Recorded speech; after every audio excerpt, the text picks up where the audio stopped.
இன்னைக்கு வந்திருக்கிற உங்கள் யாவரையும் ஆண்டவரும் இரட்சகருமாக இயேசு கிறிஸ்து நாமத்தில் வாழ்த்தி வரவேற்கிறேன். सफल जीवन कलिसिया में आए हुए हर एक भाइयों बहनों को यीशु मसीह के नाम से धन्यवाद और स्वागत करता हूँ. நான் கடைசியா பிரசங்கம் பண்ணும்போது விசுவாசியின் அதிகாரத்தை குறித்து நான் பிரசங்கம் பண்ணேன். पिछले बार आकर जब मैं प्रचार किया था तो विश्वास के अधिकार के बारे में मैंने आपसे प्रचार அதனுடைய किया था. பகுதி 2 இது. अभी मैं उसका पार्ट 2 आपके पास बोलना चाहूंगा. மத்திய எழுதின சுவிசேஷம் 28ஆம் அதிகாரம் 18 வசனம். मैथ्यू का किताब चैप्टर 28 वर्स 18 पढ़ेंगे. அப்பொழுது இயேசு சமீபத்தில் வந்து அவர்களை நோக்கி, வானத்திலும் பூமியிலும் சகல அதிகாரமும் எனக்கு கொடுக்கப்பட்டிருக்கிறது. यीशु ने उनके पास आकर कहा, स्वर्ग और पृथ्वी का सारा अधिकार मुझे दिया गया है. ஆகையால் நீங்கள் புறப்பட்டு போய் சகல ஜாதிகளும் சீஷராக்கி பிதா குமாரன் பரிசுத்த ஆவியின் நாமத்தினால் அவர்களுக்கு ஞானஸ்தானம் கொடுத்து, நான் உங்களுக்கு கட்டளையிட்டவை யாவையும் அவர்கள் கைக்கொள்ளும்படி அவர்களுக்கு உபதேசம் பண்ணுங்கள். இதோ உலகத்தின் முடிவு வரைக்கும் சகல நாட்களில் நான் உங்களுடனே கூட இருக்கிறேன் என்றார். ஆமென். इसीलिए तुम जाओ और सब जातियों लोगों को चेले बनाओ और उन्हें पिता और पुत्र और पवित्र आत्मा के नाम से बपतिस्मा दो और उन्हें सब बातें जो मैंने तुम्हें आज्ञा दी है मानना सिखाओ और देखो मैं जगत के अंतिम तक सदा तुम्हारे संग रहूंगा. இயேசு உயிரோடு எழுந்து பரமேற போகிறார். और जब यीशु मसीह आके जब जीवित उठ के, இந்த பரமேறதுக்கு முன்பாக ஒரு காரியத்தை தேவன் இங்கு சொல்லுகிறார். तो परमेश्वर आके स्वर्ग जाने के पहले यीशु मसीह ने ये बातें की வானத்திலும் பூமியிலும் சகல அதிகாரமும் எனக்கு கொடுக்கப்பட்டிருக்கிறது. और वो बता रहे हैं कि स्वर्ग और पृथ्वी का सारा अधिकार मुझे दिया गया है. அவருக்கு கொடுக்கப்பட்டது மட்டுமல்ல, விசுவாசிகளாகிய நமக்கும் அந்த அதிகாரம் கொடுக்கப்பட்டிருக்கிறது. और ये अधिकार सिर्फ उनको अकेले नहीं दिया गया है, बल्कि हम जो विश्वास करते हैं उनको भी दिया गया है. இந்த அதிகாரத்தை பவுல் எபேசியருக்கு எழுதின நிருபத்தில் எழுதுறார் பாருங்க. எபேசியருக்கு எழுதின நிருபம் अब यही अधिकार जो एफिसियन की किताब में आप देखेंगे तो 1ஆம் அதிகாரம் 20 லிருந்து 23 வரை வாசிக்கிறேன். वो चैप्टर 1 वर्स 23 से पढ़ूंगा. 20 லிருந்து 23 20 से पढ़ूंगा. எல்லா துரைத்தனத்துக்கும் அதிகாரத்துக்கும் வல்லமைக்கும் கர்த்தத்துவத்துக்கும் இன்மையில் மாத்திரமல்ல மறுமையிலும் பேர் பெற்றுக்கும் எல்லா நாமத்துக்கும் மேல அவர் உயர்ந்திருக்கத்தக்கதாக அவரை உன்னதங்களில் தம்முடைய வலது பரிசத்தில் உட்காரும்படி செய்து எல்லாவற்றையும் அவருடைய பாதங்களுக்கு கீழ்ப்படுத்தி எல்லாவற்றையும் எல்லாவற்றாலும் நிரப்புகளுடைய நிறைவாகிய சரீரமான சபைக்கு அவர் எல்லாவற்றிற்கும் மேலான தலையாக தந்தருளினார். तो यहाँ पे 21-22 में हम देख रहे हैं कि सब प्रकार की प्रधानता और अधिकार और सामर्थ्य और प्रभुता के और हर एक नाम के ऊपर जो ना केवल इसके लोग पर आने वाले लोग पर भी दिया जाएगा और सब कुछ उसके पांवों तले कर दिया जाएगा और उसके सब वस्तुएं पर शिरोमानी ठहराई कलीसिया के दे दिए. இயேசு உயிரோடு எழுந்த பிறகு சொல்றார், வானத்திலும் பூமியிலும் சகல அதிகாரமும் எனக்கு கொடுக்கப்பட்டிருக்கிறது. जब यीशु मसीह आके जब तीसरा दिन जी उठे थे तो उन्होंने कहा था कि स्वर्ग का सारा कुछ अधिकार मुझे दिया गया है. கிறிஸ்து தலையா இருக்கிறார். और यहाँ पे आके जो मसीहा के जो है वहाँ पे சபையாகிய சரீரம் விசுவாசிகள் நாம் இருக்கிறோம். और जो विश्वासी लोग हैं वही आकर यहाँ पे कलीसिया के जैसे எல்லாவற்றையும் அவருடைய பாதங்களுக்கு கீழ்ப்படுத்தி அப்படின்னா, और ये सब कुछ उनके पांव की तले है. சரீரமாகிய நமக்கு அது கீழ்ப்படுத்தப்பட்டிருக்கிறது. तो जो हम लोग जो शारीरिक में है हम लोग के लिए भी है அவர் தலையா இருக்கிறார். और वो सिर है நாம் சரீரமா இருக்கிறோம். और हम लोग शरीर है. தலைக்கு வானத்திலும் பூமியிலும் சகல அதிகாரம் கொடுக்கப்பட்டால், और अगर सिर और शरीर के लिए सारा अधिकार दिया गया है சரீரமாகிய நமக்கும் வானத்திலும் பூமியிலும் சகல அதிகாரம் கொடுக்கப்பட்டிருக்கிறது. तो शरीर जो हम लोग है हम लोग भी आके स्वर्ग के धरती के सारे आशीर्वाद हमें दिया गया है. எபேசியருக்கு எழுதின நிருபம் 2ஆம் அதிகாரம் 7ஆம் வசனம் வாசிக்கிறேன். கிறிஸ்து இயேசுக்குள் நம்மை அவரோடு கூட எழுப்பி உன்னதங்களில் அவரோடு கூட உட்காரும் செய்தார். तो यहाँ पे एफिशियन के किताब चैप्टर 2 वर्स 7 ये कहता है कि वह अपनी उस कृपा से जो मसीहा यीशु में हम पर है आने वाले समयों में अपने अनुग्रह के असीम धन दिया. இயேசு மூலமா நமக்கு அதிகாரம் கொடுக்கப்பட்டிருக்கிறது. अब यीशु के जरिए हमको एक अधिकार दिया गया है, வல்லமை கொடுக்கப்பட்டிருக்கிறது. एक सामर्थ्य दिया गया है. நாம் தனியா இல்ல, और हम लोग अकेले नहीं हैं. நம்ம பேக்கப் பண்ணும்படி பரிசுத்த ஆவியானவர் இருக்கிறார். और जब हमारे पीछे आके पवित्र आत्मा है. இன்றைக்கு அதை தான் பார்க்க போறோம். விசுவாசியின் அதிகாரத்துல பரிசுத்த ஆவியுடைய பங்கு எப்பேற்பட்டதா இருக்கிறது. तो तो यहाँ पे आज विश्वासियों के जो कामों में आके पवित्र आत्मा का भाग कितना है, முற்றிலும் அவர் டேக் ஓவர் பண்ணுகிறார் பரிசுத்த ஆவியானவர். और पवित्र आत्मा पूरी तरह से वो आके यहाँ पे टेक ओवर कर लेते हैं, நம்மை தனியா இருக்க விடல. और पवित्र आत्मा कभी भी हमको अकेला नहीं छोड़ते हैं. அதனால தான் இயேசு சொல்றார், நான் போனாதான் அவர் இங்க வருவாரு.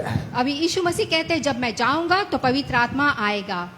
இயேசு இந்த பூமியில எப்படியெல்லாம் அதிகாரத்தை வல்லமை பயன்படுத்தினாரோ, अब यीशु मसीह ने इस धरती पे कैसे अपना अधिकार और सामर्थ्य को इस्तेमाल किए, அதே போலதான் விசுவாசிகள் நாமும் அதிகாரத்தையும் வல்லமையும் பயன்படுத்த வேண்டும். और बिल्कुल उसी तरह विश्वासी हम लोग भी उस अधिकार और सामर्थ्य का इस्तेमाल करना है. இயேசுவுக்கும் ஊழியத்தில் பரிசுத்த ஆவியானவருடைய வழிநடத்தல் இருந்தது.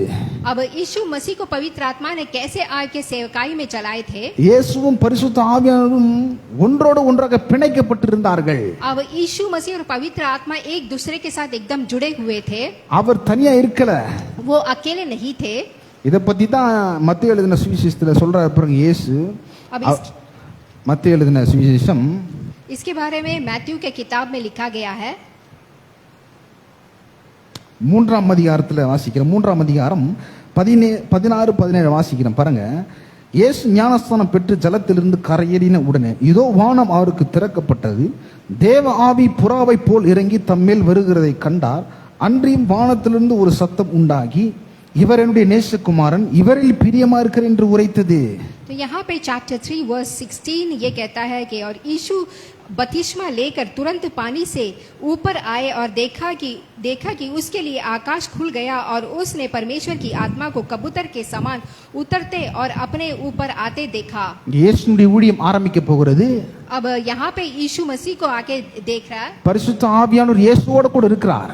अब पवित्र आत्मा यीशु मसीह के साथ है. இயேசுவை பேக்கப் பண்ணுகிறார். अब यीशु मसीह के साथ है वो. இயேசு எப்படியெல்லாம் அதிகாரத்தையும் வல்லமையும் கட்டவிழ்க்க வேண்டும், अब यीशु कैसे सामर्थ्य और अधिकार को इस्तेमाल करना है, எப்படியெல்லாம் கட்டளையிட வேண்டும், பரிசுத்த ஆவியானவர் உதவி செய்கிறார் இயேசுவுக்கு. अब कैसे उस चीजों को इस्तेमाल करना है करके पवित्र आत्मा यहाँ पे मदद करता है. ஞானஸ்தானத்தை எடுத்த உடனே பரிசுத்த ஆவியானவர் புறாவை போல இயேசு மீது வருகிறார்.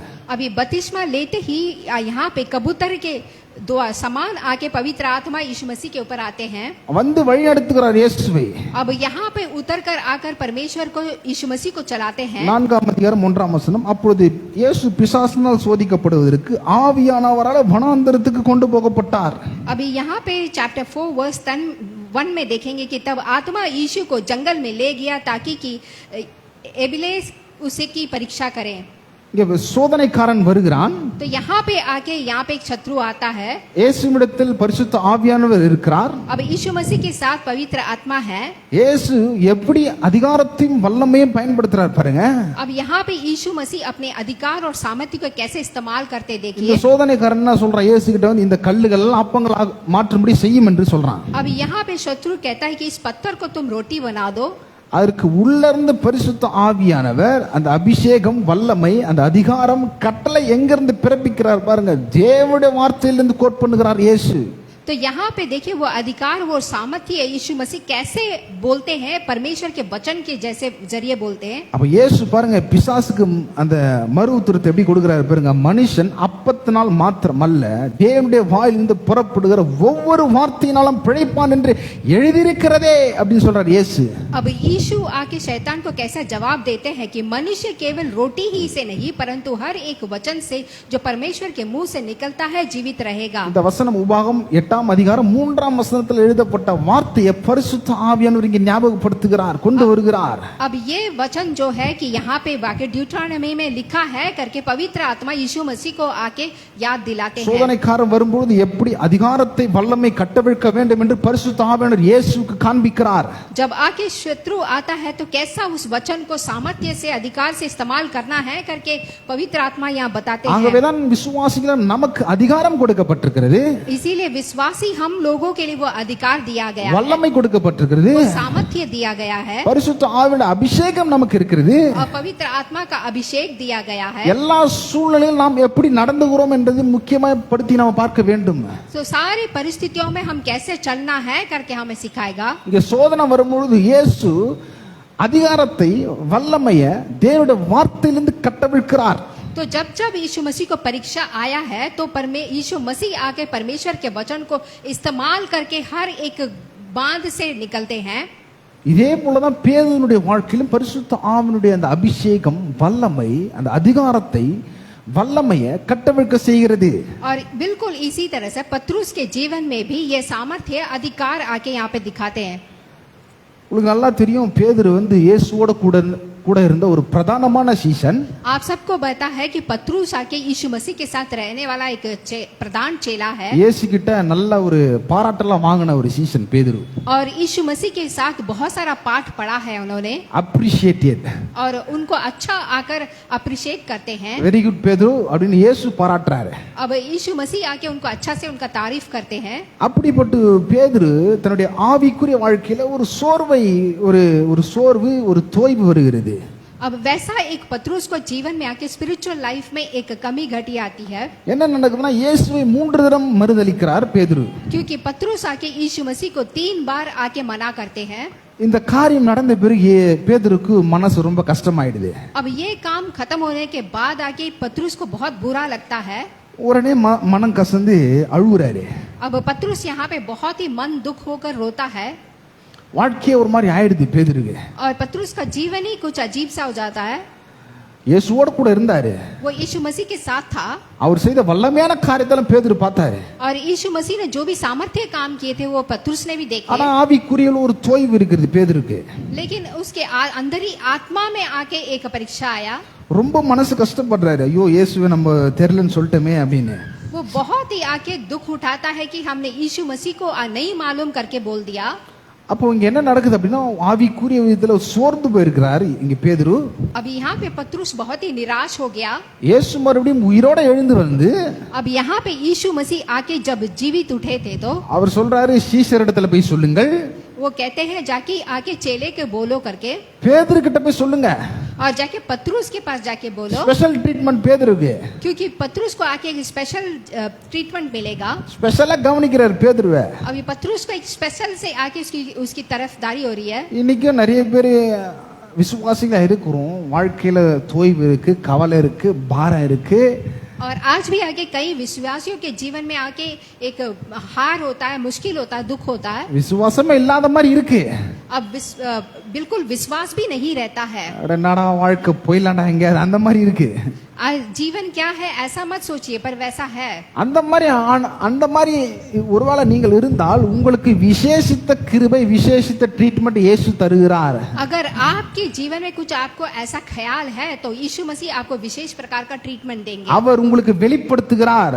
और वो आपको एक प्रकाशवाणी एक दर्शन देते हैं। பேதுரு கிட்ட போய் சொல்லுப்பா நான் உயிரோட எழுந்துட்டேன்.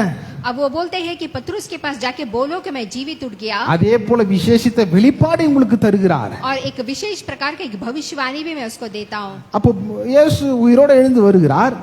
जब यीशु मसीह आके जब जीवित उठे तो உயிரோட எழுந்து வந்து யோவானுக்கு எழுதின சுவிசேஷம் 20ஆம் அதிகாரம் यूहन्ना का जॉन யோவான் 20 चैप्टर 20 यूहन्ना का किताब चैप्टर 20 20 21 22 வாசிக்கிறேன். तो 21 से पढ़ेंगे। அவர் இப்படி சொல்லி தம்முடைய கைகளையும் விலாவையும் அவர்களுக்கு காண்பித்தார். சீஷர்கள் கர்த்தரை கண்டு சந்தோஷப்பட்டார்கள். இயேசு மறுபடியும் அவர்களை நோக்கி உங்களுக்கு சமாதானம் உண்டாவதாக, பிதா என்ன அனுப்பினது போல நானும் உங்களை அனுப்புகிறேன் என்று சொல்லி அவர்கள் மேல் ஊதி பரிசுத்த ஆவியை பெற்றுக்கொள்ளுங்கள். எவருடைய பாவங்களை மன்னிக்கிறீர்களோ அவைகள் அவர்களுக்கு மன்னிக்கப்படும், எவருடைய பாவங்களை மன்னியாதிருக்கிறீர்களோ அவைகள் அவர்களுக்கு மன்னிக்கப்படாதிருக்கும் என்றார். यूहन्ना का किताब चैप्टर 20 वर्स 21 से पढ़ूंगी। यीशु ने फिर उनसे कहा, तुम्हें शांति मिले। जैसे पिता ने मुझे भेजा है वैसे ही मैं भी तुम्हें भेजता हूँ। यह कहकर उसने उन पर फूंका और उनसे कहा, पवित्र आत्मा लो। என்ன நடக்குதுன்னா புதிய உடன்படிக்கை தோன்றுகிறது. तो यहाँ पे एक नया वाचा आके बता रहे हैं। மறுபிறப்பு நடக்கிறது. और एक पुनर्जन्म होता है। அதிகாரம் வல்லமை உடையவர்களாக தேவன் சீஷர்களை மாற்றுகிறார். अब यहाँ पे अधिकार और सामर्थ्य से उनके चेले को बदलते हैं। அவர்கள் மேல் ஊதி பரிசுத்த ஆவியை பெற்றுக்கொள்ளுங்கள் என்று பரிசுத்த ஆவியானவரை வெளிப்படுத்துகிறார். और उनके ऊपर फूंक कर उन्हें एक पवित्र आत्मा लो करके कहते हैं। இவ்வளவு காரியங்களும் செய்கிறார் இயேசு. इतनी सारी चीजें यीशु मसीह करते हैं। பேதுரு பாருங்க மறுபடியும் அத பத்தி ஒரு கரிசனை இல்லாம நான் மீன் பிடிக்க போறேன்னு சொல்றாரு. अभी देखिए पत्रुस क्या बोलता है, बिना दया का मैं मछली पकड़ने जा रहा हूँ। யோவானுக்கு எழுதின சுவிசேஷம் 21 அதிகாரம் 3ஆம் வசனம். யோவாना का किताब चैप्टर 21 वर्स 3 पढ़ेंगे। சீமோன் பேதுரு மற்றவர்கள் நோக்கி மீன் பிடிக்கிற போகிறேன் என்றான். அதற்கு அவர்கள் நாங்களும் உம்மோடு கூட வருகிறோம் என்றார்கள். அவர்கள் புறப்பட்டு போய் உடனே படவேறினார்கள். அந்த ராத்திரியில் அவர்கள் ஒன்றும் பிடிக்கவில்லை. तब यहाँ के सीमोन पत्रोस उनसे कहा कि मैं मछली पकड़ने जा रहा हूँ। उन्होंने उनसे कहा कि हम भी तेरे साथ आएंगे। अतः वह निकल कर नाव पर चढ़े, परंतु उन्हें रात को कुछ ना पकड़ा। இயேசு வந்து தன்னை காண்பிக்கிறார்.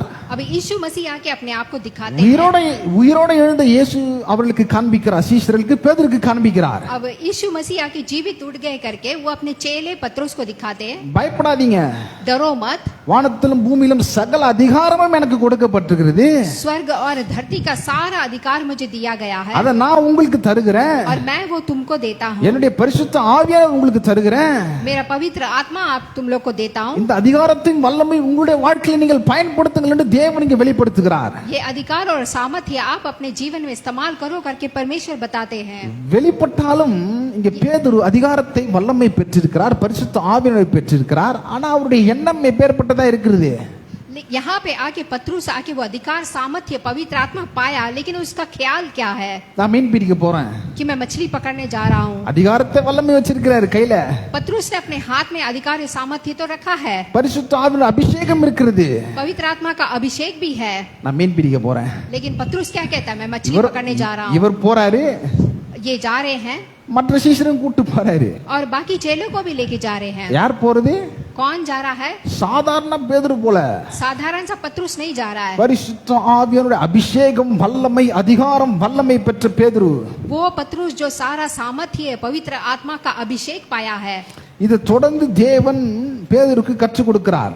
और ये आके परमेश्वर आके पत्रुस को सिखाते हैं। ஆவிக்குரிய வாழ்க்கையில ஒரு மிகப்பெரிய வெற்றி உடையவனாக பேதுரு இருக்க வேண்டும், தேவன் இங்கு கற்றுக் கொடுக்கிறார்.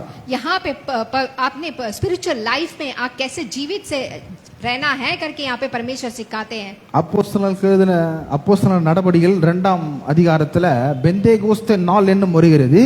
यहाँ पे अपोस्तल के किताब में आके चैप्टर 2 में आके पेंटेकोस्ट का एक दिन आता है। மேல் வீட்ல இருக்கிறாங்க, 120 பேர் இருக்கிறாங்க.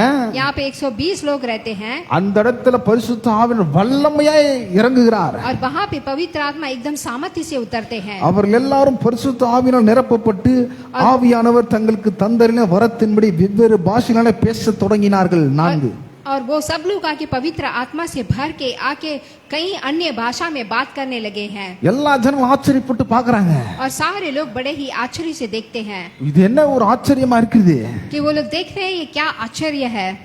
அவங்க எல்லாமே பரிசுத்த ஆவியின் அபிஷேகத்தினால அந்த வல்லமையினால தேவன் தங்களுக்கு தந்தரின பாஷையின்படி தேவனுடைய நாமத்தை அவர்கள் மகிமைப்படுத்துகிறார்கள். और वो लोग आके पवित्र आत्मा का अभिषेक पाकर अन्य भाषा बोलने लगे। वहाँ पे எல்லாம் வந்து என்ன பண்றாங்கன்னா இவங்க வந்து குடிச்சிட்டு வெறி கொண்டிருக்கிறார்கள்.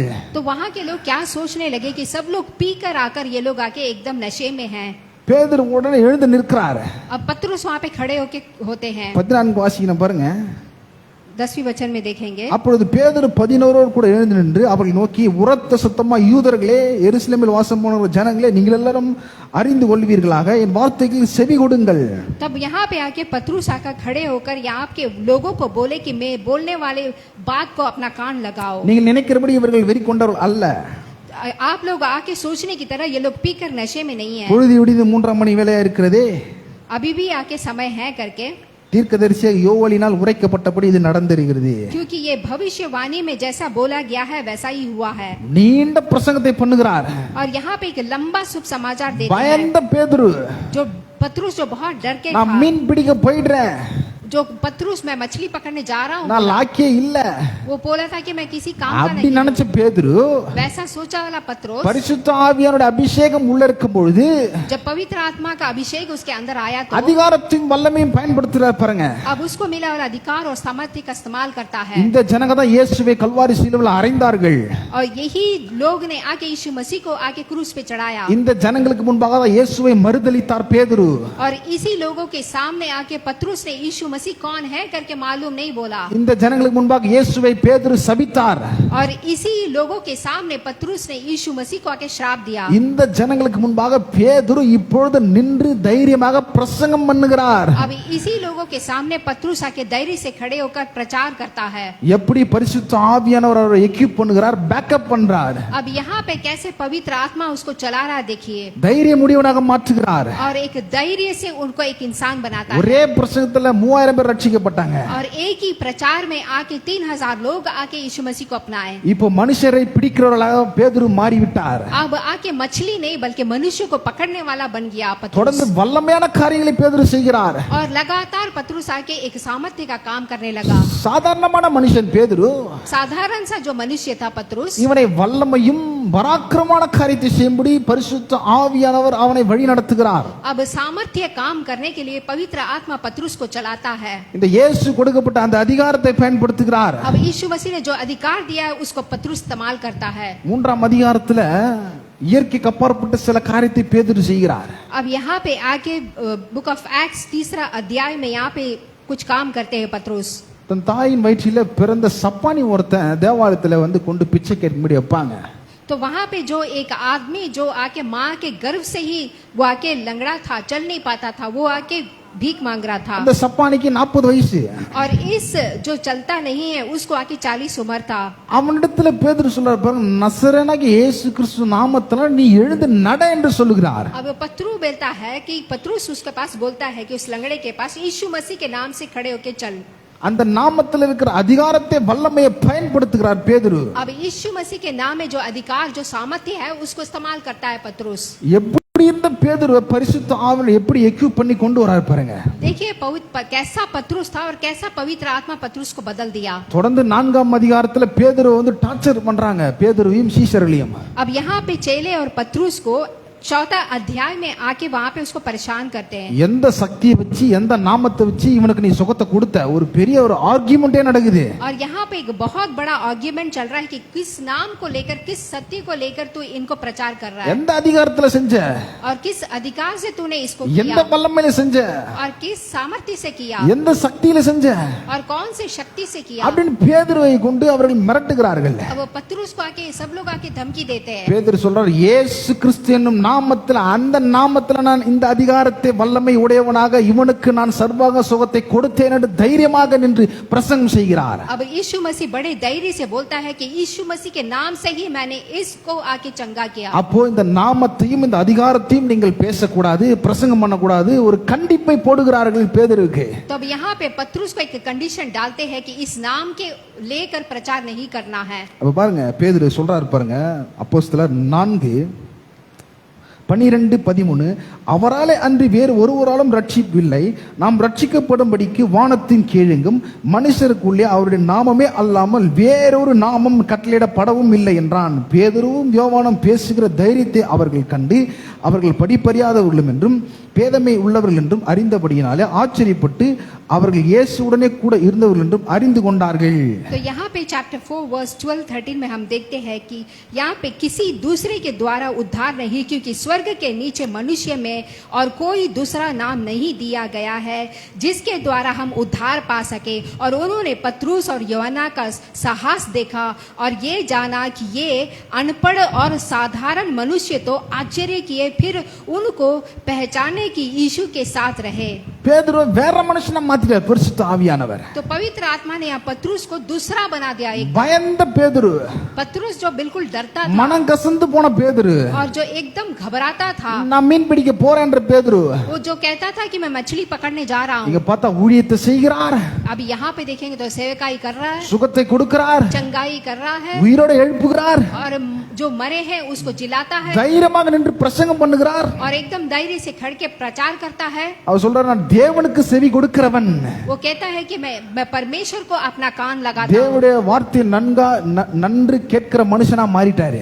अब वो आके परमेश्वर वचन को अच्छी तरह से सुनने वाला मनुष्य बन गया। அவர் கண்டிப்பாக பயமுறுத்துறாங்க, நீங்க அடிக்கிறாங்க, நீ பேசக்கூடாது அப்படின்றாங்க. यहाँ पे लोग आके उसको डराते हैं, मारते हैं, बात नहीं करना है करके। அவர் சொல்றார், உங்களுக்கு செவி கொடுக்கிறதை பார்க்கலாம் நான் தேவனுக்கு செவி கொடுக்கிறேன்। கேட்பேன். पत्रुस कहते हैं तुम्हें कहा सुनने से पहले मैं परमेश्वर के बात को सुनूंगा, அது நியாயமா இருக்கும், और वो दूसरा है, அது நீதியா இருக்கும். और वही आके नीति है, யாருக்கும் பயப்பட மாட்டேன். और कोई भी नहीं डरेगा. பரிசுத்த ஆவியோட அபிஷேகம் தைரியத்தையும் வல்லமை எப்படி வெளிப்படுத்துறார் பாருங்க விசுவாசியோட வாழ்க்கையில. तो देखिए पवित्र आत्मा कैसे आके उस सामर्थ्य को आके विश्वासियों के जीवन में दिखाता இதே है. போலதான் பழைய உடன்படிக்கையில ஒரு மனுஷன் இருந்தான் சவுல்.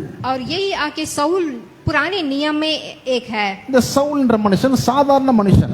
अब ये सऊल जो है एक साधारण सा मनुष्य था. பரிசுத்த ஆவியோட அபிஷேகம் வல்லமை வரும்பொழுது पवित्र आत्मा का सामर्थ्य उसके ऊपर था, வேற மனுஷனாக மாத்துகிறார். और दूसरा मनुष्य उसको बनाया.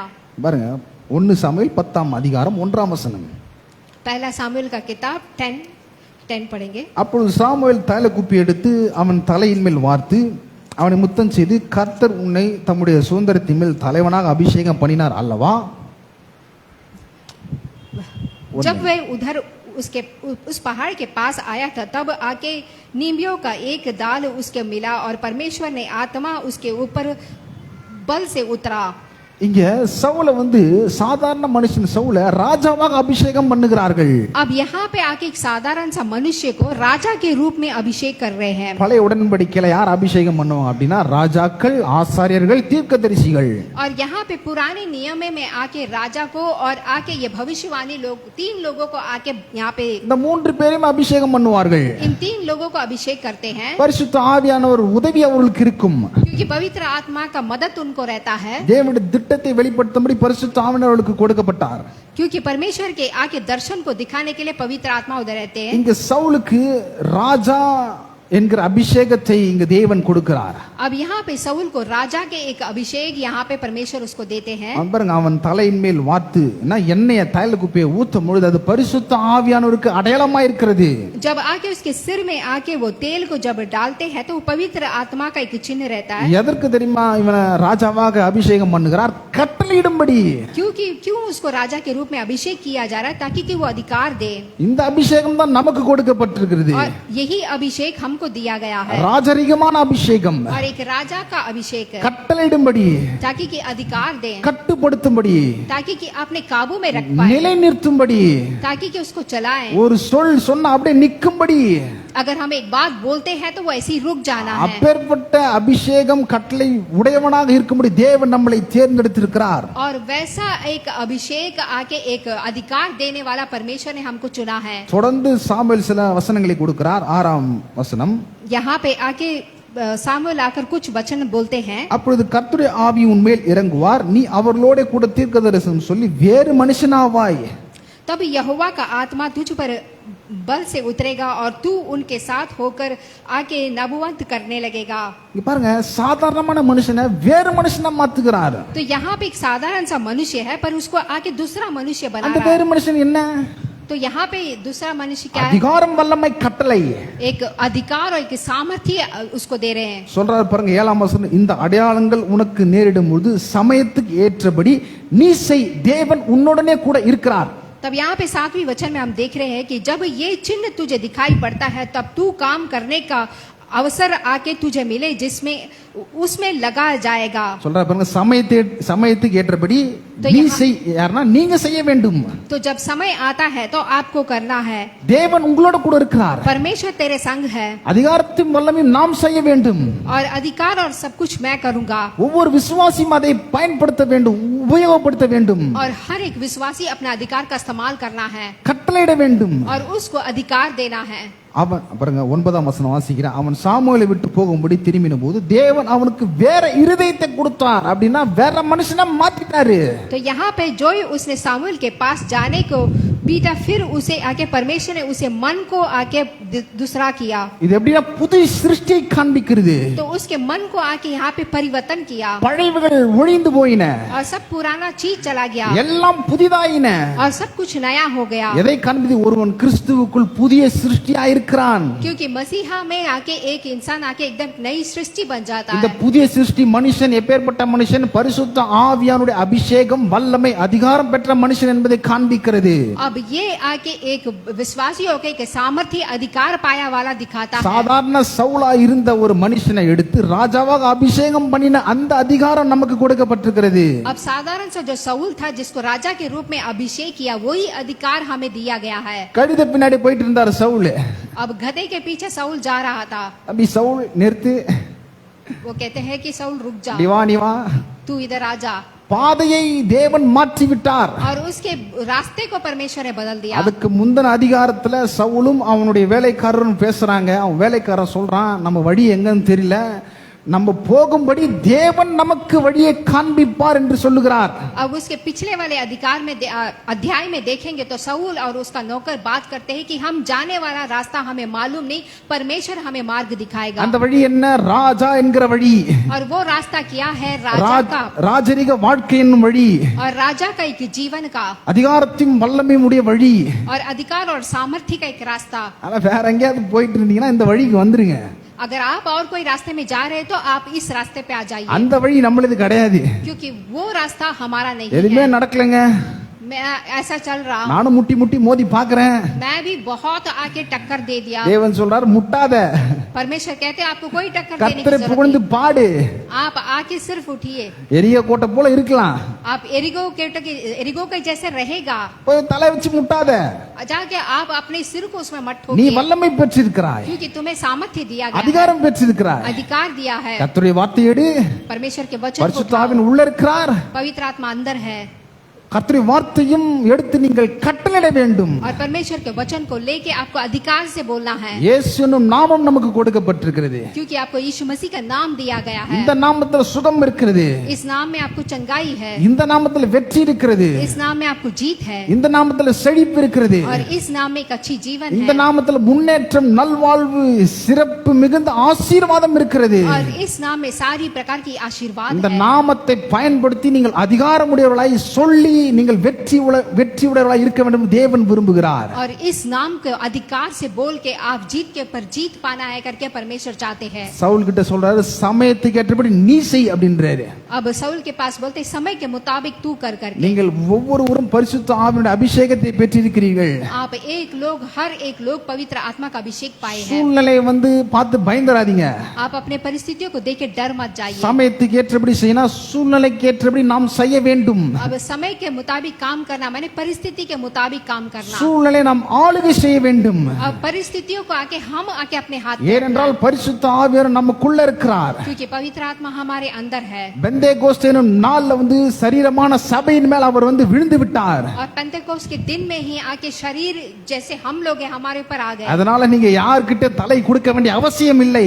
इसीलिए आप किसी को भी अपना सिर देने की जरूरत नहीं है, கிறிஸ்துவே நம்முடைய தலையாய் இருக்கிறார். क्योंकि मसीहा ही हमारे लिए सिर है, அந்த தலைக்கு எல்லா அதிகாரமும் கீழ்ப்பட்டிருக்கிறது. और उस सिर के लिए सारा अधिकार दिया गया है, அந்த தலையுடைய சரீரமாக நாம் இருக்கிறோம். और उस सिर का शरीर हम लोग हैं, நமக்கு எல்லாம் கீழ்ப்பட்டிருக்கிறது. और सब कुछ हमारे पास है, நாம் இதை கீழ்ப்படுத்தி ஆண்டு கொள்ள வேண்டும். और इसको आके हम लोग यूज कर लेना அதனால है। தான் பரிசுத்த ஆவி நமக்கு உதவி செய்கிறார். और इसीलिए पवित्र आत्मा हमारे साथ रह के हमें मदद करते நம்ம हैं, தனியா இல்ல. हम लोग अकेले नहीं हैं। இப்ப இந்த சவுல அபிஷேகம் பண்றாங்க, अब यहाँ पे सऊल को अभिषेक करते हैं, இவ்வளவு காரியத்தை சொல்றாங்க. इतनी सारी चीजें बोलते हैं, இவன் என்ன பண்றான்னா போய் ஒளிஞ்சிக்கிறான். போயிட்டு लेकिन वो जाके छुप गया। இவனை தேடுறாங்க. वो कहते हैं कि तुम्हें ढूंढ रहे हैं, சீட்டு பெஞ்சமின் கோத்திரத்துல சவுல் மேல விழுது. क्योंकि आके जो चिट है वो आके बेंजामिन के वंश में आके निकलता है। அப்ப கர்த்தர் சொல்றா பாருங்க, அவன் தளவாடங்களில் இருக்கிற இடத்துல ஒளிந்து கொண்டிருக்கிறான் என்று கர்த்தர் சொன்னார். अब यहाँ पे परमेश्वर कहते हैं कि वो उधर छुपा है, ஒளிஞ்சிக்கிறேன். वो जाके छुप गया। நிறைய விசுவாசிகள் அந்த மாதிரி ஒளிஞ்சிக்கிறாங்க போயிட்டு. बहुत सारे विश्वासी लोग ऐसे जाके छुप जाते हैं। ஐயோ என்னால ஒண்ணும் பண்ண முடியாதுங்க, वो लोग सोचते हैं मुझसे कुछ என்னால नहीं எதிர்த்து होगा, நிற்க முடியாதுங்க. मेरे से कुछ नहीं हो सकता। அவங்க நெடியாட்கள்ங்க, वो लोग बहुत बड़े அவங்க लोग हैं, பெரிய ஆளுங்க. वो लोग बड़े लोग हैं, தேவன் அதற்காக அதிகாரத்தை கொடுத்திருக்கிறார். लेकिन परमेश्वर ने उसके लिए आपको अधिकार தேவன் दिया। அதற்காக வல்லமையை கொடுத்திருக்கிறார். परमेश्वर आपको सामर्थ्य दिया है। சமயத்துக்கு ஏற்றபடி நீங்கள் செய்ய வேண்டும். आप समय के मुताबिक आप काम करें, அவன் பெருசா இருக்கலாம், சிறுசா இருக்கலாம், நட்டியா இருக்கலாம், குட்டியா இருக்கலாம். चाहे बड़ा होगा छोटा होगा कैसा भी हो, அத பத்தி கவலை இல்ல. आपको उसके बारे में चिंता नहीं ஏனென்றால் करनी, ராஜரிகமான அபிஷேகம் நமக்கிட்ட இருக்கிறது. क्योंकि परमेश्वर ने आपको अभिषेक இயேசு किया है। சொல்றார், நீ கட்டுப்படுத்து, अब यीशु मसीह कहते हैं कि तुम अपने काबू में रखो, நீ கட்டளையிடு. आप अधिकार करो, நீ பேசு. आप बात करो, அந்த அபிஷேகம் அதிகாரம் உங்களுக்கு இருக்கிறது. क्योंकि वो अभिषेक अधिकार अभी आप लोग के लिए है। உங்களுக்கு நல்லா தெரியும், எலிசாவுடைய அபிஷேகம் இரட்டத்தனியா இருந்தது. अब एलिसा का जो अभिषेक था वो दुगना था। அவர் கேட்டாரு, எலியா கிட்ட கேட்டாரு, உங்களுடைய அபிஷேகம் எனக்கு இரட்டத்தனியா வேணும் அப்படின்னாரு. अब वो एलिया से पूछता है कि तेरा अभिषेक मुझे दुगना நிறைய चाहिए। பேர் என்ன பண்ணிடுறாங்கன்னா, அபிஷேகம்னா வந்து கை தட்டுறது, அங்கிருந்து இங்க தாவறது, சேர உடைக்கிறது, வேர்த்து ஊத்துறது, எடுத்து துடைக்கிறது, இதுதான் அபிஷேகம் நினைக்கிறாங்க. बहुत लोग सोचते हैं अभिषेक माने क्या है, जोर से ताली भरना, वहाँ से कूदना, यहाँ कूदना, ऐसा है। இல்ல இல்ல, அபிஷேகம்னா கட்டளையிட வேண்டும். अभिषेक को आपको आके अधिकार से बोलना है। இங்க பாருங்க, கர்த்தர் வந்து எலியாவை வந்து பரலோகத்துக்கு எடுத்துக்கொள்ள போறாரு. अब एलिया को आके परमेश्वर आके स्वर्ग में लेने वाले हैं। அப்போ சொல்றாரு, எலியா வந்து எலிசா கிட்ட சொல்றாரு, பா நான் வந்து கில்கால வரையும் போறேன் அப்படின்றாரு. अब एलिया आके एलिसा से बोलते हैं कि मैं जाने वाला हूँ। இல்ல இல்ல இல்ல, நான் உங்க கூட வருவேன்னு எலிசா தொடர்ந்து வருகிறார். अब एलिसा आके बोलते हैं कि मैं आपके साथ लगातार आऊंगा। சரி, கில்கால இருந்து பெத்தேலுக்கு போறாங்க. अब यहाँ से वो बेतेल को जा रहे हैं, அப்புறம் எரியோவுக்கு போறாங்க. फिर यरीगो को जाते हैं, அப்புறம் யோர்தான் வராங்க. फिर योदोन आते हैं। ஆமா. எலியா வந்து எலிசா விடவே இல்ல. अब एलिया ने आके एलिसा को छोड़ा ही இல்ல नहीं। இல்ல, ஆண்டவர் உங்களை எப்போனா எடுத்துப்பாரு, ஆனால் நான் உங்க கூடவே இருக்கிறேன். तो वो कहता है कि परमेश्वर कभी भी आपको उठा सकते हैं, इसलिए मैं आपके साथ ही रहूंगा।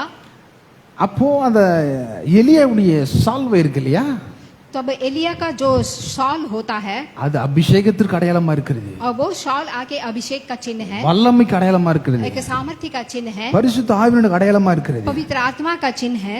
அப்ப பாருங்க, அங்க என்ன நடக்குது அப்படின்னா, 2 ராஜாக்கள் 2ஆம் அதிகாரம் 9ஆம் வசனம் வாசிக்கிறேன். सेकंड सामुएल चैप्टर 2 वर्स 9 पढ़ेंगे। யோர்தானை கடந்து இப்படி வராங்க. तो यहाँ पे वो आ रहे हैं, चल के आ रहे हैं। 8ஆம் வசனம் வாசிக்கிறேன் பாருங்க. 8वीं वचन पढ़ेंगे। அப்பொழுது எலியா தன் சால்வை எடுத்து முறுக்கி தண்ணீரை அடித்தான், அது இரு பக்கமாக பிரிந்தது, அவர்கள் இருவரும் உலர்ந்த தரை வழியே அக்கறைக்கு போனார்கள். तो वहां पे आके हम 8वीं वचन में देखते हैं कि वो दोनों आके जाते हैं। அவர்கள் அக்கறைப்பட்ட பின்பு எலியா எலிசாவை நோக்கி, நான் உன்னை விட்டு எடுத்துக்கொள்ளும் முன்னே நான் உனக்கு செய்ய வேண்டியது என்ன கேள் என்றான். அதற்கு எலிசா, உம்மிடத்தில் ஆவியின் வரம் எனக்கு இரட்டிப்பாய் கிடைக்கும்படி செய்ய வேண்டுகிறேன் என்றான். तो यहाँ पे जब एलिया एलिसा से पूछता है कि मैं तेरे लिए क्या करूं, तब वो कहता है कि जो अभिषेक का वर है वो मुझे दुगना चाहिए करके। ஆவியின் அபிஷேகம் இரட்டிப்பான அபிஷேகம் எனக்கு வேண்டும் என்று எலிசா சொல்லுகிறார். और पवित्र आत्मा का जो अभिषेक है उसको दूसरा चाहिए அப்ப நான் करके। சொல்றேன், என் கூடவே இருந்தா உனக்கு வந்துரும். तो वो क्या कह रहा है कि अगर आप मेरे साथ நீ ही என்னை रहो நீ என்னை करके, விட்டு போனா இது கிடைக்காது. अगर आप मेरे से छोड़ के चले जाओगे ஏன்னா तो नहीं எந்த मिलेगा। நேரத்திலும் பரிசுத்த ஆவியானவர் எலியாவை எடுத்துக்கொள்வார். क्योंकि कभी भी आके पवित्र आत्मा आके एलिया को ले அது लेगा। பாருங்க, பேசிக்கொண்டே போறாங்க. देखिए वो लोग बात करके ही जाते हैं। 11ஆம் வசனம், அவர்கள் பேசிக்கொண்டு நடந்து போக இதோ அக்னி ரதமும் அக்னி குதிரைகளும் அவர்கள் நடுவாக வந்து இருவரையும் பிரித்தது. எலியா சுழற்காற்றில் பரலோகத்துக்கு ஏறி போனான். जब वो लोग बात कर ही रहे थे तो अब आके एलिया आके स्वर्ग में ऐसे ही चला गया। பிரித்ததுன்னா எலிசா வந்து எலியாவை வீட்டுல கட்டி பிடிச்சிட்டு இருக்காரு. तो यहाँ पे आके एलिया आके एलिसा दोनों एक दूसरे से एकदम गले लगा के हैं। எலிசா பாருங்க, அதை எலிசா கண்டு, என் தகப்பனே இஸ்ரவேலுக்கு ரதமும் குதிரை வீரருமா இருந்தவரே என்று புலம்பினான். तब वो आके वो बोलता है कि आप इस्राएल के साथ ही रहा करके ऐसे बड़बड़ा रहा था। அவன் அப்புறம் காணாமல் தன் வஸ்திரத்தை பிடித்து 2ஆக துண்டாக கிழிந்தது. जब वो उसके कपड़े को पकड़ रहा था तो वो आके 2 टुकड़ा हो गया। பின்பு அவன் எலியாவின் மேல் இருந்த கீழே விழுந்த சால்வை எடுத்து திரும்பி யோர்தான் கரையில் நின்று, तो फिर वो आके जो एलिया के ऊपर जो शॉल था उसको उठाकर योर्दान के तट पे खड़े होके அவன் சொல்றான் பாருங்க, அந்த எலியாவில் இருந்த அந்த சால்வை அபிஷேகம் அதிகாரம் வல்லமை இப்ப எலிசாக்கு கொடுக்கப்படுகிறது.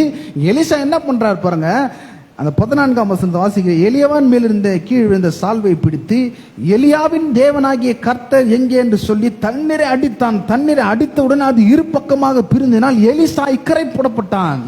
तब जाके जो वो शॉल को लेके वो बोलता है कि एलिया का देव परमेश्वर कहाँ पे है करके, तब उस योर्दान के किनारे से वो इस तरफ आ जाता है। அதிகாரத்தை பயன்படுத்துறார் பாருங்க. वो आके उस अधिकार का इस्तेमाल அந்த करता है। சால்வை அடிக்கிறார், முறுக்கி அடிக்கிறார் யோர்தான்ல. जब वो शॉल को आके उस योर्दान के तट पे அந்த मारता है சால்வை வந்து தலைமலை வச்சுட்டு குப்புற விழுந்து அங்க வந்து அழுவல, और वो शॉल को सिर पे रख के वो गिर कर रोता है, எகிரி குதிக்கல, और वो उससे उठा नहीं पा रहा இங்க था, இருந்து அங்க தாவல. वहां से यहाँ जा रहा है। பரிசுத்த ஆவியின் அபிஷேகம் எலிசாக்கு இருக்கிறது. अब पवित्र आत्मा का अभिषेक एलिसा को था। அதிகாரத்தையும் வல்லமையும் பயன்படுத்துற அந்த சால்வையை முறுக்கி எலியாவின் தேவன் என் தேவன் என்று அடிக்கும் பொழுது एलिया का देव परमेश्वर मेरा परमेश्वर है बोलते ही वो योरदान 2 भाग हुआ। இதே போலதான் இயேசு பரமேறதுக்கு முன்னாடி அந்த அபிஷேகம் நம் மீது வந்து விழுந்தது। और उसी तरह से यीशु मसीह का जो अभिषेक है हमारे ऊपर இந்த அபிஷேகத்தை வைத்து நாம பயன்படுத்த வேண்டும்। और इस अभिषेक को रख के हम लोग इस्तेमाल करना है। என் இயேசு என் பக்கம் இருக்கிறார், कि यीशु मसीह मेरे साथ है, பரிசுத்த ஆவி நம் பக்கம் இருக்கிறார், पवित्र आत्मा मेरे साथ அந்த है। அபிஷேகத்தை நாம் பயன்படுத்த வேண்டும்। और इस अभिषेक को मैं इस्तेमाल करूंगा। சும்மா வச்சிட்டு வாரம் சர்ச்சுக்கு வரது போறது கிடையாது। सिर्फ आके कलीसिया आके जाना नहीं है, முன்னேற வேண்டும்। आपको अपने जीवन में आगे बढ़ना அபிஷேகத்தை है। பயன்படுத்த வேண்டும்। अभिषेक को आप इस्तेमाल करना है அபிஷேகத்தை பிராக்டிஸ் பண்ண வேண்டும்। और अपने अभिषेक को आप प्रैक्टिस करना है। எப்படிங்க பிராக்டிஸ் பண்றாரு பாருங்க। आप लोग कैसे प्रैक्टिस करना देखिए। ஒரு அந்த தொடர்ந்து அந்த அபிஷேகம் அதிகாரம் வந்துருச்சு। अब वो अभिषेक और वो अधिकार आ गया। அப்ப அங்க ஒரு குளம் மாதிரி இருக்கு, நீரூற்று மாதிரி இருக்கு, அது குடிக்க முடியாத ஒரு நீரூற்றா இருக்கிறது। तो यहाँ पे एक तालाब है जिसमें मछलियां हैं जो पकड़ नहीं सकते। அப்ப சொல்றாங்க பாருங்க 2 ராஜாக்கள் 2ஆம் அதிகாரம் 19 பின்பு அந்த பட்டணத்தின் மனுஷர் எலிசாவை நோக்கி இதோ எங்கள் ஆண்டவன் காண்கிறபடி இந்த பட்டணம் குடியிருப்புக்கு நல்லது, தண்ணீரோ கெட்டது, நிலமும் பாழ் நிலம் என்றார்கள்। तो यहाँ पे दूसरा राजाओं का किताब यहाँ पे दूसरा अध्याय 19वें वचन में हम देख रहे हैं कि उस नगर के निवासियों को एलिसा से कहा। சொல்றான் பாருங்க, தண்ணீர் கெட்டது, நிலம் பாழ் நிலமா இருக்கிறது। तो यहाँ का जो पानी है जो एकदम आगे बुरा है। யார் கிட்ட சொல்றாங்க? எலிசா கிட்ட சொல்றாங்க। ये किसके पास कह रहे हैं? एलिसा के पास बोल रहे எலிசா हैं। பரிசுத்த ஆவியின் அபிஷேகம் வல்லமை அதிகாரம் பெற்றவராய் இருக்கிறார்। अब एलिशा आके पवित्र आत्मा अभिषेक सामर्थ्य प्राप्त किया हुआ है। அந்த இடத்துல என்ன பண்ற எலிசா? சரிப்பா நான் கிளம்பி போயில நான் போறாரு। अब एलिशा मैं वहां से चला जाऊंगा करके नहीं बोला। அப்ப பாருங்க 20ஆம் வசனம் பாருங்க, அப்பொழுது அவன் ஒரு புது தோண்டியை எடுத்து அதில் உப்பு போட்டு கொண்டு வாருங்கள் என்றான்। அதை அவனிடத்தில் கொண்டு வந்து அவன் நீரூற்றண்டிக்கு போய் உப்பை அதிலே போட்டு இந்த தண்ணீர் ஆரோக்கியமாக்கினேன், இனி இதனால் சாவும் வராது, நிலப்பாழும் இராது என்று கர்த்தர் சொல்லுகிறார் என்றான்। यहाँ पे 20वें वचन में देखिए उसने कहा कि एक नया प्याला में नमक डालकर मेरे पास ले आओ, और वे उसके पास ले आए।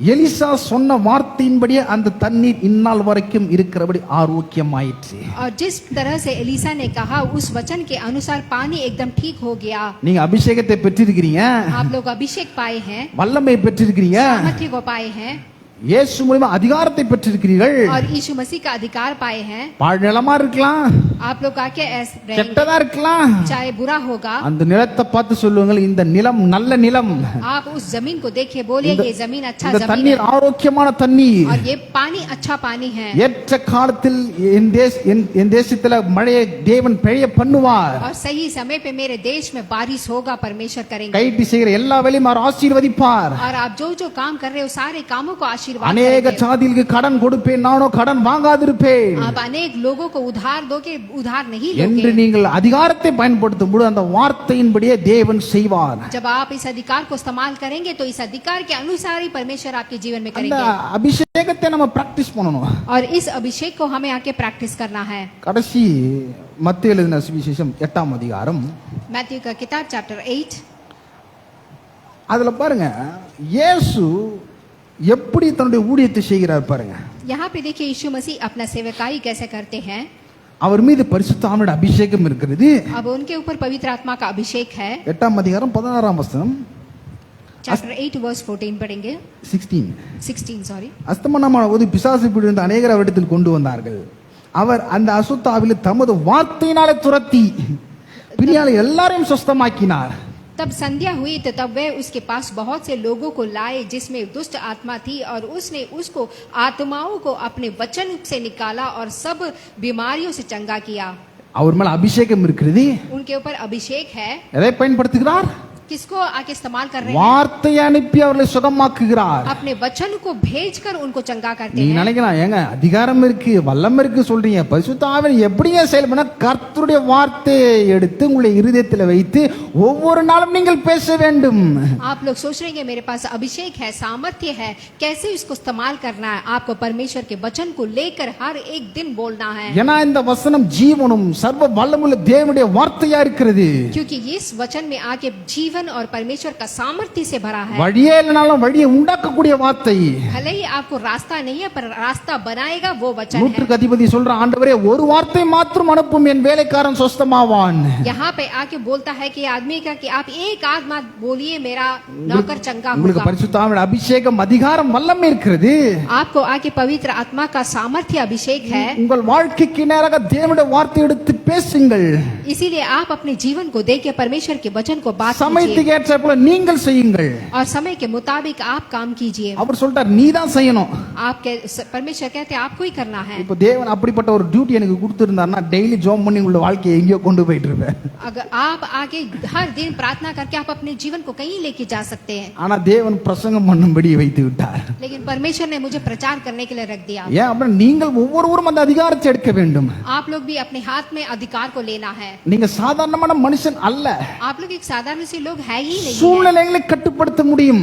आप लोग अपने परिस्थितियों को अपने काबू में रख सकते हैं, எல்லா நாமத்துக்கு மேலான நாமம் நமக்கு கொடுக்கப்பட்டிருக்கிறது. क्योंकि सारा नाम से एक बड़ा नाम आपको दिया गया இந்த है, நாமத்துல சுகம் இருக்கிறது. क्योंकि इस नाम में चंगाई है। ஒருவேளை வியாதியா இருக்கலாம், भले ही आके बीमारी होगी, தரித்திரமா இருக்கலாம், गरीबी होगी, பிரச்சனையா இருக்கலாம், मुसीबतें आएगी, என்னவனா இருக்கலாம், कुछ भी हो, இந்த நாமத்துல எல்லாம் அடங்கி இருக்கிறது. लेकिन यीशु मसीह के नाम में सब कुछ है இந்த நாமத்தை எடுத்து நீங்கள் பயன்படுத்துங்கள். और इस नाम को आपको लेके इस्तेमाल करना பாருங்க, है। இயேசுக்கு இப்படிப்பட்ட சூழ்நிலை வருகிறது. சூழ்நிலை சாதகமா இல்ல. अब यीशु मसीह को भी कई परिस्थितियां आते हैं और साधारण परिस्थिति அவர் नहीं ஒரு है। மினிஸ்ட்ரி ஒரு ஊழியத்தின் நிமித்தமாக இக்கரையிலிருந்து அக்கறைக்கு போவோம்னு சொல்லிட்டாரு. अब वो सेवकाई के काम के लिए यहाँ से लेके वहां जाएंगे। 24:8 மத்தேயு 8:24 அப்பொழுது படகு அலைகளினால் மூடப்படத்தக்கதாய் கடலில் பெருங்காற்று உண்டாயிற்று, அவரோ நித்திரையாயிருந்தார்.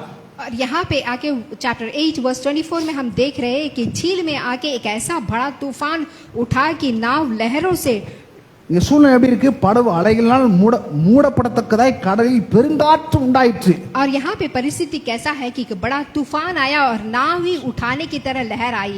சூழ்நிலை இயேசுக்கு சாதகமா இல்ல. अब इस यहाँ की परिस्थिति यीशु मसीह के और पे नहीं है। நீ நினைக்கலாம் இயேசு கடவுளுங்க. आप लोग सोचते होंगे यीशु मसीह परमेश्वर है। ஆமா, ராஜாதி ராஜா கர்த்தாதி கர்த்தா வானத்தையும் பூமியும் அவர்தான் உண்டாக்குறார். மீட்பர் ரட்சகர் அவர்தான். वही राजाओं के राजा है, पूरे स्वर्ग धरती उन्होंने ही बनाया है। ஆனா இந்த பூமியில வாழும்போது மனிதனாக வாழ்ந்தார். लेकिन जब वो इस धरती में जी रहे थे, பரிசுத்த ஆவியின் அபிஷேகம் அவருக்கு இருந்தது. पवित्र आत्मा का अभिषेक उनको था, அதிகாரம் வல்லமை அவருக்கு இருந்தது. अधिकार सामर्थ्य है, அவர் அங்க பயன்படுத்துறாரு பாருங்க. वहाँ पे वो इस्तेमाल कर रहे हैं। அவரும் நித்திரையா இருந்தார். वो भी सो रहे थे। இங்க டீசெண்டா சொல்லப்படுது. यहाँ पे डीसेंट से बोल रहे हैं। இதை ஒரிஜினலா நம்ம போய் தேடி ஈடி ஏதாவது டிரான்ஸ்லேஷன்ல பார்க்கும்பொழுது என்ன சொல்லப்படுது அப்படின்னா, அவர் ஒரு பெட்டு, தலகாணி, பெட்ஷீட் கம்ப்ளீட்டா தூங்குறாராம். तो अगर आप दूसरे ऐसे ट्रांसलेशन में जाके देखें तो यीशु मसीह तकिया रख के चादर ओढ़ के सो रहे हैं बेड में। சூழ்நிலை பத்தி கவலைப்படல அவரு. उसको तूफान का बिल्कुल भी कोई चिंता नहीं था। சீஷர்கள் பாருங்க கதறாங்க. अब यहाँ पे चेले एकदम அவர் रो रहे எழுப்புறாங்க, हैं। ஆண்டவரே எழுந்திருங்க, अब वो बोलते हैं எங்களை ரட்சிங்க, मुझे बचाओ, மடிந்து போகிறோமே. क्योंकि हम लोग डर मरने वाले हैं। இயேசு வராரு. अब यीशु मसीह आते हैं, அற்ப விசுவாசிகளே वो कहते हैं कि तुम अविश्वासी, கேக்குறாரு, ஏன் பயப்பட்ட? क्यों डरते हो? இதை நீயே சமாளிச்சிருக்கலாமே. उन्होंने कहा था कि तुम इसे संभालते। அவர் சொல்றாரு பாருங்க, ஏன் பயப்பட்டீர்கள் என்று சொல்லி எழுந்து காற்றையும் கடலையும் அதட்டினார். तब उन्होंने कहा क्यों डरते हो? तब उसने उठकर आंधी और पानी को आके डांटा, உடனே மிகுந்த அமைதல் உண்டாயிற்று. तब शांति हो गया। என்ன பண்ணார் இயேசு? यीशु मसीह ने क्या किया? எழுந்து நிக்கிறாரு, वो उठते हैं, காற்றையும் கடலையும் அதட்டினார். आंधी को डांटते அது हैं, பார்த்து பேசுகிறார். उस आंधी को देख இறையாதே அமைதலாயிரு என்று கட்டளையிடுகிறார். वो कहते हैं कि ராஜரிக அபிஷேகம் அவருக்கு இருக்கிறது. क्योंकि उनके ऊपर अभिषेक எழுந்து है நின்று கட்டளையிடுகிறார். और वो उठकर अधिकार करते हैं। அதே அங்க சொல்ற சவுலுக்கு சொன்னாங்க பாரு, ஏற்ற சமயத்துல நீ செய். அதுதான் நீங்க இயேசு செய்திருக்கிறார். अब कैसे सऊल को बोला गया कि समय आने पे तू कर, वैसा ही यीशु भी कर रहे சூழ்நிலை हैं, அவருக்கு சாதகமா இல்ல. क्योंकि ये जो परिस्थिति उनके काबू में नहीं है। வார்த்தை வைத்து பிணியாளை ரட்சிக்கிறார், சுஸ்தமாக்குகிறார். वो वचन को लेके सबको चंगा करते हैं। இயற்கையே ஒரு மாதிரி இருக்கு. और यहाँ पे एकदम ये नेचुरली कुछ अजीब सा है। என்ன பண்றதுனே தெரியல சீஷர்களுக்கு. अब चेलों को क्या करना है करके पता नहीं है। எழுந்து நின்று அதட்டுகிறார். वो आके खड़े होकर डांटते हैं। ஆமென். आमीन। உங்களுக்கு அந்த அதிகாரம் और கொடுக்கப்பட்டிருக்கிறது. वही अधिकार आप लोग को भी दिया गया है। நீங்களா டவுட்டா பாக்குறீங்க? तो आप देखिए, வசனத்தை காமிக்கிறேன். एक वचन बोलता हूँ, வெளிப்படுத்தல் 1 रेवोल्यूशन का किताब, வெளிப்படுத்தின விசேஷம் 1ஆம் அதிகாரம் पहला अधिकार 6ஆம் வசனம். 6वीं वचन पढ़ूंगा। நம்மிடத்தில் அன்பு கூர்ந்து தமது ரத்தத்தினாலே நம்முடைய பாவங்களார நம்மை கழுவி தம்முடைய பிதாவாகிய தேவனுக்கு முன்பாக நம்மை ராஜாக்களும் ஆசாரியர்களுமாக்கின அவருக்கு மகிமையும் வல்லமையும் என்றென்றைக்கும் உண்டாயிருப்பதாக. ஆமென். आमीन। और हमें आके एक राजा और अपने पिता परमेश्वर के लिए याजक भी बना दिया और उसकी महिमा के परिक्राम युगन युगन रहे। आमीन। இப்ப நீங்க யாருங்க? ராஜாக்களா இருக்கிறீங்க, आप लोग कौन है? राजा है, ஆசாரியர்களா இருக்கிறீங்க, याजक भी है தீர்க்கதரிசிகளா இருக்கிறீங்க. और भविष्यवाणी बोलने वाले இவங்க हैं। எல்லாருமே பரிசுத்த ஆவியால் அபிஷேகம் பண்ணப்பட்டவர்கள். आप सब लोग आके पवित्र आत्मा से अभिषेक पाए हुए लोग हैं। வெறும் பாவத்தை மட்டும் மன்னிக்கல, और यहाँ पे सिर्फ पाप को अकेले क्षमा नहीं किया, பாவத்தை மன்னித்து पाप को क्षमा करके அடுத்த ஒரு மிகப்பெரிய காரியத்தை செய்கிறார். अभी अगला एक बड़ा काम करते हैं। உங்களை ராஜாக்களாக மாற்றிருக்கிறார். आप लोग को राजा बना दिया। இயேசுக்கு மொத்தம் 3 அபிஷேகம் இருந்தது. अब यीशु मसीह को 3 अभिषेक था। ராஜா என்ற அபிஷேகம், राजा का अभिषेक, ஆசாரியர் என்ற அபிஷேகம், याजक का अभिषेक தீர்க்கதரிசி என்ற அபிஷேகம். और भविष्यवाणी का अभिषेक। அவருடைய ஊழியத்தில் இந்த 3 அபிஷேகத்தையும் நீங்கள் பார்க்கலாம். और उनके सेवकाई में ये तीनों अभिषेक आप देख सकते हैं।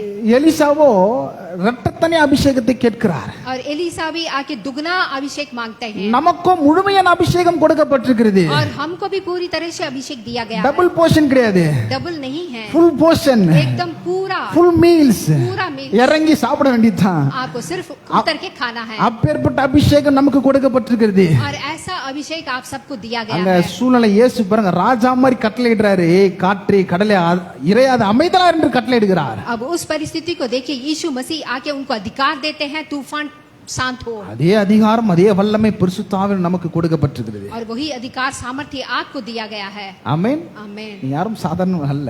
आप सब लोग कोई भी साधारण लोग नहीं நான் हैं। மறுபடியும் அதான் சொல்றேன். இந்த அதிகாரத்தை பத்தி பேசும்பொழுது जब मैं फिर से बोलूंगा, इस अधिकार से आप बात करेंगे, கண்ணாடியில போயிட்டு जाके आप शीशे में जाके இந்த மனுஷனை பார்க்காதீங்க, इस मनुष्य को मत देखिए, உள்ளான மனுஷனை பாருங்க. अपने अंदर ही मनुष्य को देखिए அதற்கு அழகப்படுத்துங்க. और उसको आप सुंदर बनाइए। ஆவிக்குரிய உணவு இந்த வார்த்தை எடுத்து போடுங்க. और इस वचन को आप उसको खाना का जैसा ஏன்னா दीजिए, இந்த வார்த்தைக்கு எப்பேற்பட்ட வல்லம் இருக்கிறது. क्योंकि इस वचन को उतना सामर्थ्य है। ஆமென். आमीन। நாம் யாரும் எழுந்து நிற்போம். सब लोग खड़े होंगे। முதல்ல நம்ம ஜெபிப்போம், பிற்பாடு ஒரு 5 நிமிஷத்துல திருவந்து நம்ம முடிச்சிடலாம். अभी हम प्रार्थना करेंगे। ஜெபம் பண்ணுங்க. पिता परमेश्वर, इस समय पे हम आपके सम्मुख में आते हैं। अब्बा, इस अच्छे समाचार के लिए हम आपका धन्यवाद करते हैं। आपने हमें दिया गया वो अभिषेक, वो अधिकार को इस्तेमाल करने के लिए, आपको वचन को इस्तेमाल करके उस अधिकार को अपने जीवन में इस्तेमाल करने के लिए आप हमें मदद करें। पिता परमेश्वर, यहाँ पे मौजूद हर एक भाइयों बहनों को आपके हाथ में सौंपते हैं। पिता परमेश्वर, प्रभु भोजन को आपके हाथ में सौंपते हैं। पिता परमेश्वर, प्रभु के दास को आपके हाथ में सौंपते हैं, उनके परिवार को आपके हाथ में सौंपते हैं। पिता परमेश्वर, आप आशीष कीजिए। हर एक को यीशु मसीह के नाम से हम आशीषित करते हैं। आप प्रभु भोजन को लिए प्रार्थना करते हैं। पिता परमेश्वर, आप आशीष करें। यीशु मसीह के नाम से मांगते हैं, सुन और ग्रहण कर। நாம் யாரும் உட்காருவோம். सब लोग ஒரு खड़े 5 நிமிஷம் திருவந்து மட்டும் எடுத்துடலாம். बैठ जाएंगे। प्रभु भोजन लेने वाले हैं। மார்க் எழுதின சுவிசேஷம் 14ஆம் அதிகாரம் मार्कुस का किताब चैप्टर 11 22, 23, 24 3 வசனத்தை வாசிக்கிறேன். चैप्टर। அவர்கள் போஜனம் பண்ணுகையில் இயேசு அப்பத்தை எடுத்து ஆசீர்வதித்து அதை பிட்டு அவர்களுக்கு கொடுத்து, நீங்கள் வாங்கி புசியுங்கள், இது என்னுடைய சரீரமா இருக்கிறது என்றார். பின்பு பாத்திரத்தையும் எடுத்து ஸ்தோத்திரம் பண்ணி அதை அவர்களுக்கு கொடுத்தார். அவர்கள் எல்லாரும் அதிலே பானம் பண்ணினார்கள். அப்பொழுது அவர் அவளை நோக்கி, இது அநேகருக்காக சிந்தப்படுகிற புது உடன்படிக்கைக்குரிய என்னுடைய ரத்தமா இருக்கிறது. Chapter 11 mark 14, 22, 23, 24. मार्कुस का किताब चैप्टर 14 वर्स 22 पढ़ेंगे। तब वे खा ही रहे थे, उसने रोटी ली और आशीषित मांग कर तोड़ा और उन्हें दी और कहा, लो ये मेरे देह है। फिर उसने कटोरे लेकर धन्यवाद किया और उन्हें दिया और उन सबको उसमें से पिया। இவர் சொல்றார், புது உடன்படிக்கைக்குரிய என்னுடைய ரத்தமா இருக்கிறது. तो वो कहते हैं कि नई नियम में ये मेरा आके लहू है। இங்க அப்பம் திராட்சை ரசம் இருக்கிறது. यहाँ पे प्रभु भोजन रखा है। இது இயேசு சொல்கிறார், புதிய உடன்படிக்கை இது இருக்கிறது. और यहाँ पे यीशु मसीह का नया नियम भी है। இது யாருடைய ரத்தம், யாருடைய சரீரம்? ये किसका लहू और किसका शरीर है? அவருடைய ரத்தம் அவருடைய சரீரத்துக்கு அடையாளமா இருக்கிறது. और यीशु मसीह के लहू और उनके शरीर का நிறைய चिन्ह है। சபைகளில் திருவிருந்தனால எழுந்து போயிடுவாங்க. अब बहुत सारी कलीसिया में प्रभु भोजन माने उठ के भाग जाते हैं, ஏன்னா அவங்களுடைய எண்ணங்களில குற்ற உணர்வு பிசாசு போட்டுட்டே இருப்பான். क्योंकि हमारे दिल में आके एक बहुत ही आके मुश्किल आके शत्रु डाल देता நீ है இதை பண்ணிட்டியே, कि तूने ये किया நீ है, இதை பேசிட்டியே, तू ये बात किया है, உனக்கு தகுதி இருக்கா? तेरे को कोई अधिकार है क्या? நம்ம சொல்லணும், ஆமா தகுதி இருக்கு. आपको बोलना है मुझे औकात है। நம்ம தேவன் தகுதிப்படுத்தி இருக்கிறார். क्योंकि परमेश्वर ने हमें वो औकात दिया है நம்மை தகுதிப்படுத்தும்படி தான் கல்வாரி சிலுவைக்கு வந்து மரித்தார். और परमेश्वर ने हमें एक अच्छा जीवन देने के लिए क्रूस पे मारे गए. இதை எதன் அடிப்படையில் எடுக்கிறோம் அப்படின்னா புது உடன்படிக்கை. अब इस प्रभु भोजन में आप कैसे भाग लेंगे? नए नियम के, அவரே பலியாக வந்துட்டார். क्योंकि यीशु मसीह ने अपने आप को बलि दे दिया அவரே தன்னைத்தானே ஒப்பு கொடுத்துட்டார். और अपने आप को हमारे लिए सौंप दिया. அதான் இப்படி சொல்லுது பாருங்க, எபிரேயருக்கு எழுதின நிருபம் 10ஆம் அதிகாரம் 12ஆம் வசனம், இவரோ பாவங்களுக்காக ஒரே பலியை செலுத்தி என்றென்றைக்கும் தேவனுடைய வலது பார்சத்தில் உட்கார்ந்தார். और वो आके परमेश्वर के आके दाहिने और यीशु मसीह बैठे हैं. எல்லாவற்றையும் முடித்து விட்டார். वो सब कुछ खत्म कर दिए हैं. தொடர்ந்து 17 வசனம், அவருடைய பாவங்களையும் அவருடைய அக்கிரமங்களையும் நான் இனி நினைப்பதில்லை என்பதை சொல்லுகிறார். और यहाँ पे आके उनके पाप को मैं कभी भी फिर से याद नहीं करूंगा. அப்ப நம்ம எதை நினைக்க வேண்டும்? இந்த திருவிழா எடுக்கும் பொழுது அவர் சொல்லிட்டாரு, புதிய உடன்படிக்கைக்குரிய என்னுடைய ரத்தமா இருக்கிறது, நான் பாவத்தையும் அக்கிரமத்தையும் நான் ஒருபோதும் நினைக்க மாட்டேன் என்று சொல்லிவிட்டார். अब परमेश्वर ने क्या कह दिया है कि नए नियम में मेरा लहू है और मैंने उनके पापों का अधर्म को कभी भी आके स्मरण ना करूंगा. அதற்கு மாறாக நாம என்ன பண்ண வேண்டும்? ஆண்டவரே ரொம்ப நன்றி ஆண்டவரே, हम लोग क्या करना है? परमेश्वर को धन्यवाद करना है. உம்முடைய நீதி நீர் எனக்கு கொடுத்துட்டீங்க, आपने अपना धर्म मुझे दे दिया, பாவ மன்னிப்பை கொடுத்துட்டீங்க, पाप का क्षमा मुझे दे दिया மிகப்பெரிய ஸ்லாக்கியத்தை உண்டு பண்ணிட்டீர். और मुझे एक अच्छा तैयार किया है. தேவனுக்கும் மனிதனுக்கும் ஒரு மிகப்பெரிய கேப் இருந்தது. अब यहाँ पे मनुष्य को और परमेश्वर का एक गैप था. அந்த கேப் எல்லாம் சரி செஞ்சுட்டு उस गैप को ठीक कर दिया மறுபடியும் தேவனுடைய குடும்பத்துல சேர்த்து விட்டார். और फिर से आके परमेश्वर के परिवार में मिला दिया. சுகம், செழிப்பு, ஆசீர்வாதம் எல்லாம் நம்முடையதா இருக்கிறது. और चंगाई, आशीर्वाद सब कुछ हमारा ही है இதை நினைக்க வேண்டும். और इसको हमें याद रखना है கண்ட இதெல்லாம் நினைக்க கூடாது. और आपकी गलतियों को याद नहीं रखना है. பிசாசு சில எண்ணங்களை கொண்டு வருவான். अब शत्रु आके कई ख्याल दिमाग में डालेगा அந்த ஞானஸ்தானம் எடுக்கலையே, कि हम लोग ने आके बपतिस्मा नहीं அந்த लिया, ஞானஸ்தானம் எடுத்தாலுமே நான் தகுதி இல்லையே. क्योंकि हम अगर बपतिस्मा लिए भी है तो हमें ये भाग नहीं ले सकते हैं. இது எந்த மனுஷனும் எந்த பாஸ்டரும் செஞ்சது இல்லைங்க, இயேசு செஞ்சிருக்கிறாரு. लेकिन यीशु मसीह ने किया है. அவரே சொல்லிட்டாரு, उन्होंने कह दिया है இதை நீங்க சாப்பிடலாம், ये आप खाइए, உங்களை நான் தகுதிப்படுத்திட்டேன், मैं आपको आके तैयार किया हूँ புதிய உடன்படிக்கைக்குரிய ரத்தத்தை நான் சிந்திட்டேன். और नए नियम में मैं अपने लहू को बहा दिया. அதனால தைரியமா தாராளமா பங்கெடுக்கலாம். इसीलिए आप बिल्कुल धैर्य से प्रभु भोजन में भाग ले सकते हैं. தயவு செஞ்சு சொல்றது, யாரும் ஸ்கிப் பண்ணாதீங்க. कोई भी प्रभु भोजन में भाग लिए बिना मत रहिए, இதுல மிகப்பெரிய ஆசீர்வாதம் இருக்கிறது. क्योंकि प्रभु भोजन में बहुत बड़ा आशीर्वाद है. உங்களுக்கு எல்லாரும் தெரியும், आप सबको पता है இஸ்ரேல் ஜனங்கள் 430 வருஷமா எகிப்தில் அடிமைப்பட்டிருக்கிறார்கள். जब इसराइल के लोग आके 420 दिन इजिप्ट में जब गुलाम बन के थे, பஸ்கா ஆட்டுக்குட்டி அங்க பலியிடப்பட்டு वहाँ पे पस्का का एक बकरा को बलि चढ़ाते हैं தேவன் அவர்களை அற்புத விதமாக விடுதலையாக்கி கொண்டு வருகிறார். और परमेश्वर आके उनको दूसरे दिन ही छुड़ा के लेके आते हैं. அவர்கள் கோத்திரங்களில் பலவீனப்பட்டவன் ஒருவனும் இல்லை, और वो कोई भी ऐसा एक इंसान नहीं है जो बलहीन हुआ, தரித்திரன் இல்லை, वहाँ पे गरीबी नहीं है. அதற்கு மாறாக செழிப்பு உடையவங்களை தேவன் மாற்றி விட்டார். और परमेश्वर ने उनको आशीर्वाद बनाया. அதனால யாரும் ஸ்கிப் பண்ணிடாதீங்க. इसीलिए आप प्रभु भोजन भाग लिए बिना ना நீ रहिए. ஞானஸ்தானமே எடுக்கலாம், தேவன் உங்களை தகுதி படித்திருக்கிறான்ற அந்த விசுவாசத்தின் அடிப்படையில் எடுங்கள்.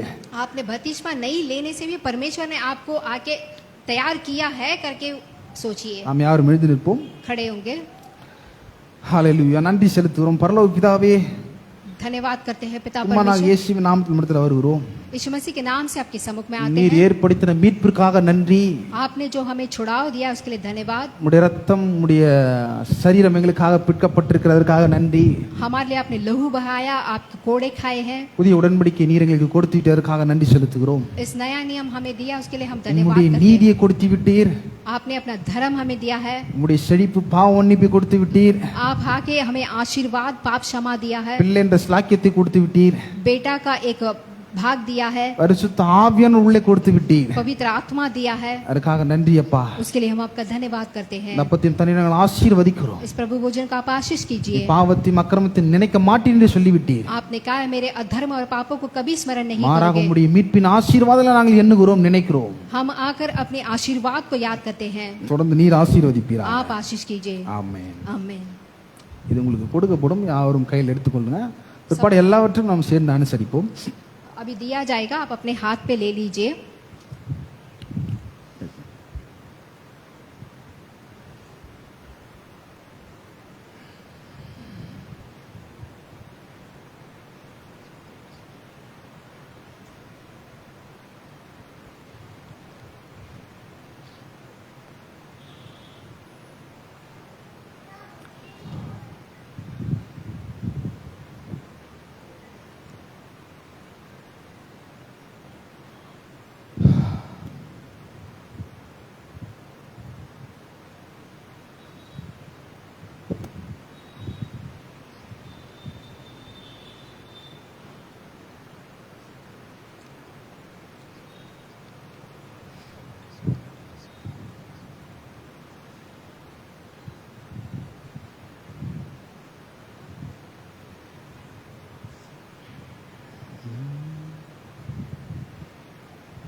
Second first Corinthian